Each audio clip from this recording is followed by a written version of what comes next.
So we are all in this room insiders. We are the most elite news. I mean, just the thing you said about isn't it easy to tell by taking these newspapers would require you to look at two different newspapers, which already locks out 95% of the country. How is a person who only reads one newspaper ever to know where that newspaper stands? So one of the things that often happens is elites are perfectly comfortable with there being information about how they make their decisions and what their biases are, as long as that only circulates among other elites. But the minute it goes out into the wider world, so the difference between you could find out and the newspaper tells you is in many ways the difference between we know, us Chardonnay swilling news junkies, and everybody knows.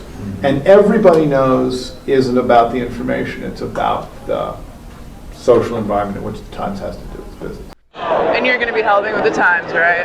Yeah. Cool. Thank you. I will be objective. Yeah. That's why I'm there.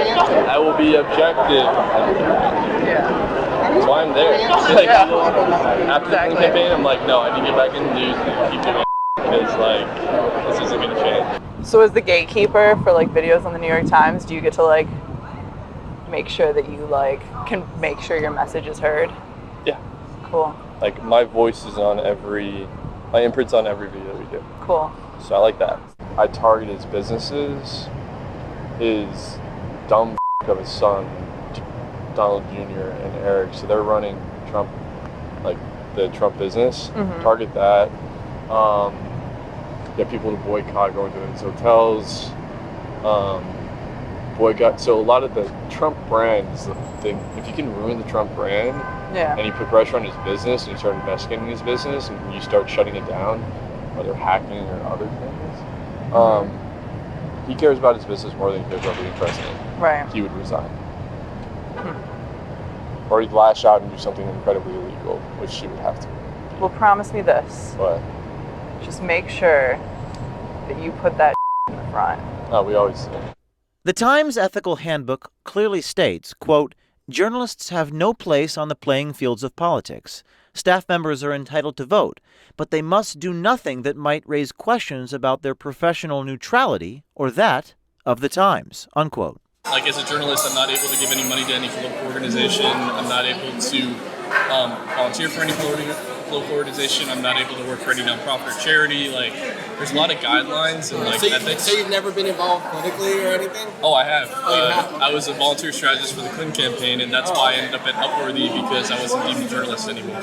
Oh, so wait, how do you kind of square that though? So Did you have to disclose that to them? I had to leave my job at Fusion ABC to then take a job at Upworthy, where I wasn't deemed a journalist anymore, to be able to work for the Clinton campaign. So Thank you for trying. Yeah. So that was It before. was a gallant effort. Yeah, I mean, I was like, okay, I saw the threat and I was like, I want to do something. I can't just do what I do, because, Trump was a threat, and Trump is a threat. still is a threat. He's a threat. You still think he's a threat, right? Oh, he's a threat to everything. The one thing that Jim Comey said, and I've met him, he's a great guy, actually. How'd you meet Comey? Just like working in the campaign? Godfather. He's your godfather? Really? How does that happen? My dad and mom and his wife for a really long time. How can they report They can. without being biased, right? You're right, 100%. 100%. Would you agree with me that the Times kind of unfairly reports? They unfairly, yes. I agree 100%. That they unfairly report on him.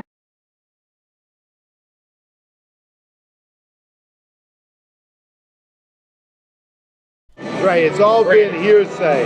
Maybe he did this, maybe he did that. Yeah. You're right, 100%. They haven't been able to prove it. So, Well, 100%. That's how I feel like Times you're right. has covered this, right? Yeah, 100%. You're right. It's all hearsay. And you're in the office all the time, so you get to like see it Yeah, firsthand. hearsay. It's all hearsay. And they're like, grab that hearsay and let's put it out there. Sometimes the Guardian, the BBC, like, or not the Guardian, the BBC, the Washington Post, people who have paywalls up.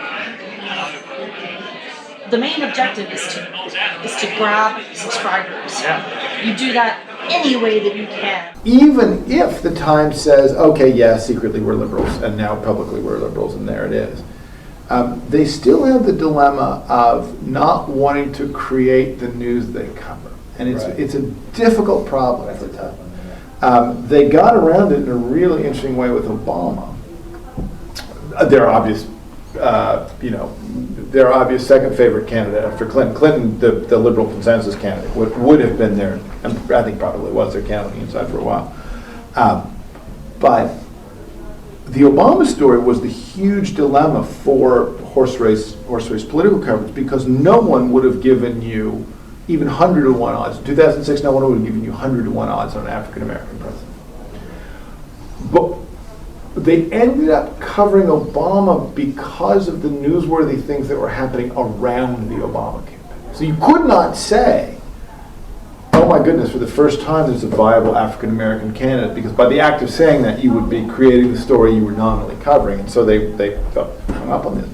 But they could say, oh my goodness, Obama girl, isn't this funny? This funny video that this young woman did about now our future president, now our current president. Or will.i.am did a video that was a huge breakout on YouTube. And so they covered it. They covered Obama from the internet culture angle, and a bit at a time, it became acceptable to consider that he might be president. But they needed someone else to make the first move.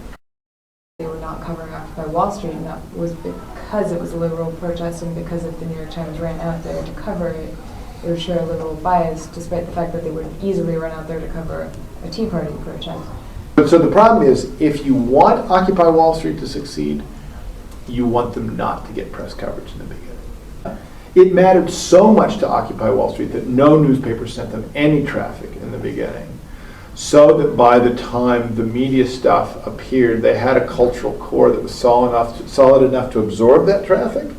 And if the Times had thought they were doing them a favor by saying, oh, 20 kids slept overnight in a park and this is going to shake the world, it would have shaken the world less than it has now. So even if the Times were being completely tactically liberal, they still wouldn't want to rush in and front run that story. The other thing the NPR's got is that the whole idea of sponsorship has been made ridiculous. NPR runs advertising, but because of the way the tax code is written, they don't have to call it advertising. But a radio ad plus a URL is direct marketing.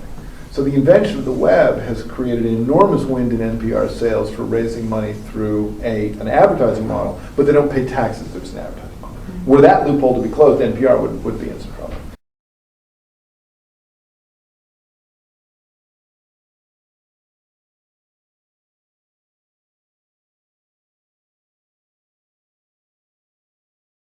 But now one of those women is speaking out, saying she was totally misquoted.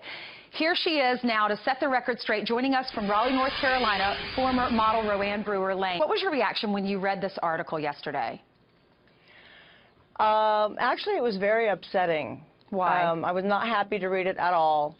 Well, because the New York Times told us several times that they would make sure that my story that I was telling came across. They promised several times that they would do it accurately. They told me several times, and my manager several times, that it would not be a hit piece, and that my story would come across the way that I was telling it, and honestly, and it absolutely was not. What did they get wrong?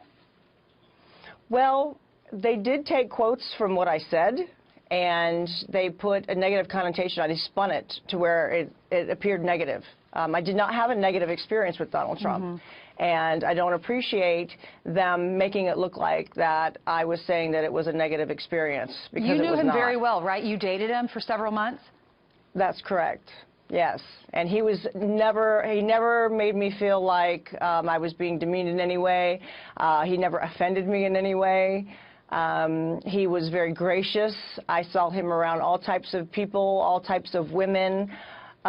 He was very kind, thoughtful, generous. He was a gentleman. He was a gentleman, and it was. The New York Go ahead. Times, this is a quote from the article. Donald J. Trump had barely met Roanne Brewer Lane when he asked her to change out of her clothes. True or false? False. He made a comment, now that's a stunning Trump girl right there. I was actually flattered by. I didn't feel like it was a demeaning situation or comment at all. And that's what I told the Times. And they spun it completely differently. I don't want that out there. That's not how it was. That's not how it felt. And it's just not what I want out there. He was a very good guy, Donald, and I think he's doing a good job in this race, and I think that some people have a problem with that. Did he ever mistreat women? Not that I've ever seen. Absolutely, without a doubt, no. I read it this morning, and I didn't sleep all night, and I'm here talking about it now because that's important to me. I don't like what they did.